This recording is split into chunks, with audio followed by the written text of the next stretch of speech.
Hackers of Reddit. What's something you stumbled upon that you immediately noped you out? I worked for a company that was selling people's data. They had about 6 million leads. I dropped the database before I left. I hope that company collapsed the next morning. I guess this counts, not as life or death as some of the other posts here. Sniffed the credentials for our student information or grading system in high school with Cain and Abel. Did nothing with it, but I could see grades, addresses, SSNs, the works.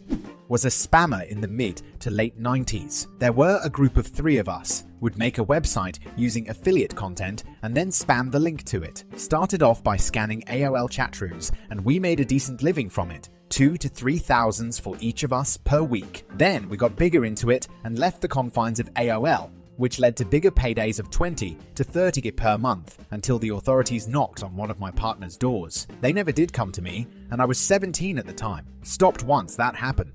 I was hired to develop a payment processor for an unnamed large fast food brand. At this point, I had the ability to take out $100K a day into an offshore account. I would have done this by pulling a movie plot like He's. I was going to take 2% of all tax payments. I was thinking about it for a while. Then the next day, someone I knew was busted for doing the same thing on a much smaller brand. At this point, I dipped out. I ended up working for the brand for a few more years without committing fraud. Sounds like the plot from the move Office Space, only they got lucky as their building burned down, destroying all the evidence.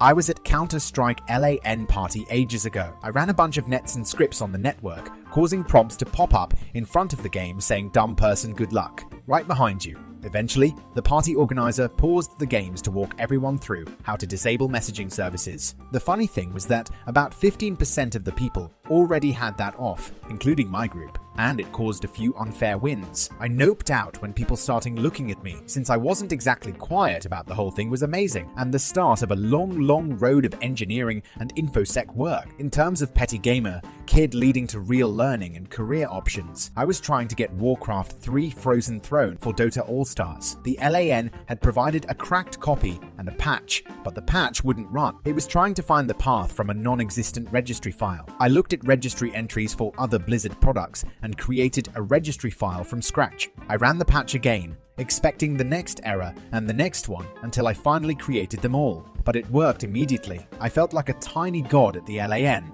and I won some nerd points for being able to help everyone. P.S. I feel nothing for the piracy of it. IceFrog got his money from me eventually.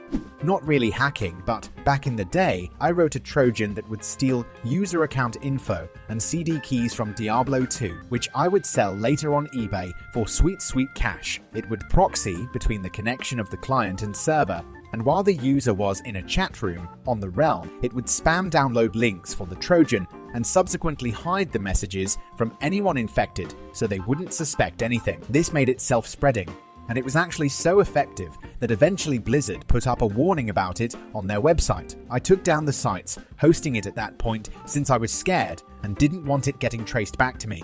This was back in the day of AIM and chat rooms. Had a guy who I was watching in a chat room. I had sent him a message acting as a 14-year-old, told him to download my bold picture. He did, and it was just a quick download that gave me access to the entire system. The tool I used displayed the entire system and all functions in a hierarchy of importance, with the Windows kernel at the tippy top. As soon as I was all set, I deleted his kernel. I lost all my tools from back then, but that was a sweet time to be around. Seek and destroy bad persons.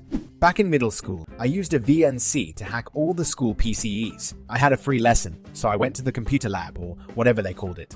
I connected to the internet, ran Angry IP Scanner, right tool by the way, and picked a random computer. Now, for those non-hackers, a VNC basically allows you to connect to a different person's PC and control it or monitor it. As soon as I connected to this guy's computer, did I see adult videos all over the screen, like that bad adult stuff or whatever it's called. The reason why this is so weird is that everyone there was like 11, 12, 13, 14, and all that NSFW stuff was never talked about in the school, was quite possibly one of the teachers or admin staff having a break in their office.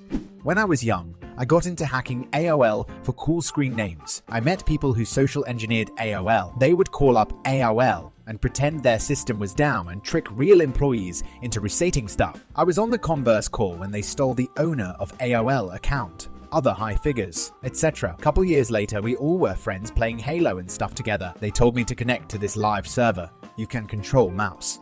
They hacked Comcast website and wanted me to connect to it. I had this weird gut feeling to ask what it was for once, and they told me. I said hell to the no. Also, these same people had a botnet channel. I was in it back in the day, and a Gov cybercrimes agent came in and told us to shut it down. I was like 14, so I was scared I was going to juvie. But now I work in sysadmin and have a good job, so I'm kind of thankful I wandered into that AOL chat back in day. It made me the person I am. Was asked to steal a couple Bitcoin from a customer's associate back when Bitcoin and altcoins were booming. Got access to his wallet fairly easily, being curious as I am. Checked how he got so much coin, had tons of small sum payments with links attached to the transactions. Checked one, and it was just child abused videos. Lots and lots of child abused videos. Told the guy I was working for his associate was a crazy and quickly dropped a line to the relevant authorities. TLDR was asked to gain access to a Bitcoin wallet. Checked the transactions, and they were selling child abused videos. Edit. I'm not talking a few grand in Bitcoin in this dude's wallet, but closer to 6 to 7 figures. Just hundreds and hundreds of small $50 to $100 transactions. It's sickening. Editing. No, I'm not teaching you how to gain access to crypto wallets. Stop PMing me.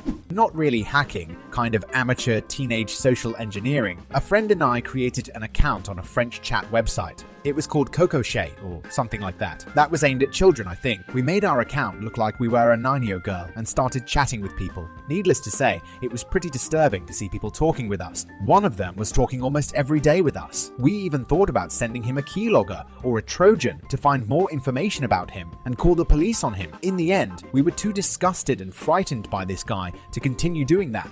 Many long years ago, there was this website called Eonate. It was basically just a weird, ambiguous splash page with a countdown timer and a map with red dots all over it. This thing was super effective at rustling the jimmies of the entire internet. I found a way in relatively early on, and based on a few things I found in the web root, it became immediately obvious that the whole thing was a prank, so I decided to leave it alone and watch it play out. Right at the very end of the countdown, the guy that was running the whole thing updated the website with his big reveal, including some message about how hackers from all over the world kept trying to break in, but none could manage it, called us all lame noobs. I was a bratty teenager, so I took that as a challenge. I was on a teleconference with some other hackers at the time, so we jumped on the server through a back door I'd left and defaced the page with this severely cringe-inducing message. Oh god, I can't believe I'm sharing this. I blacked out the guy's name, but I'm sure someone here probably knows him, or knows of Eonate, so if he sees this,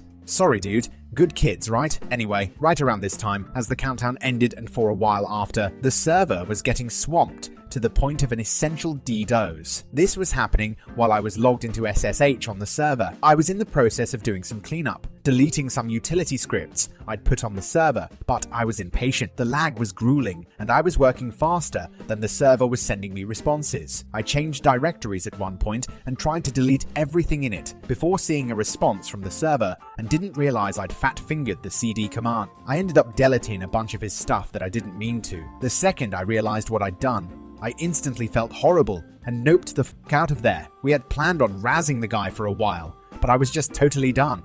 Pretty deep into the dark web for work, looking for certain things. Came across certain adverts on darknet search websites that made me leave work until the next day. Knocked me out of there. I would prefer not to say what it was, but you can guess. Old boss asked me to find the personal data of somebody he had met at a hotel for reasons. I explained that I was unlikely to be able to do it untraceably. Explained social engineering. Explained that I was no good at social engineering and noped me out. Let him try. Crashed a print daemon on a SprintNet X25 connected system, thereby freezing or crashing the whole mainframe. Never reconnected again because I was afraid they'd be monitoring. This was like in 1991. You whippersnappers. Oh man, packet switching. Where I lived, there was a X25 network that was used for interact transactions from ATM's ads, I think. Point of sale devices. We found the number by connecting to the same phone line as an ATM, recording DTMF with an old Sony handheld tape cassette recorder and decoding them by ear with great difficulty. Later, we used to dial into it and scan around for nodes. I don't think we ever found anything interesting on it, getting some major nostalgia. Script Kiddie, college me decided to play with a pen testing program against a Gove website from the school network. The amount of network info and other metadata as well as actual documents it was pulling was scary. Plus it was overheating my rig because of the processing power involved, and just overall I realized it was a bad idea, so I killed it. I'd be paranoid for a couple of days.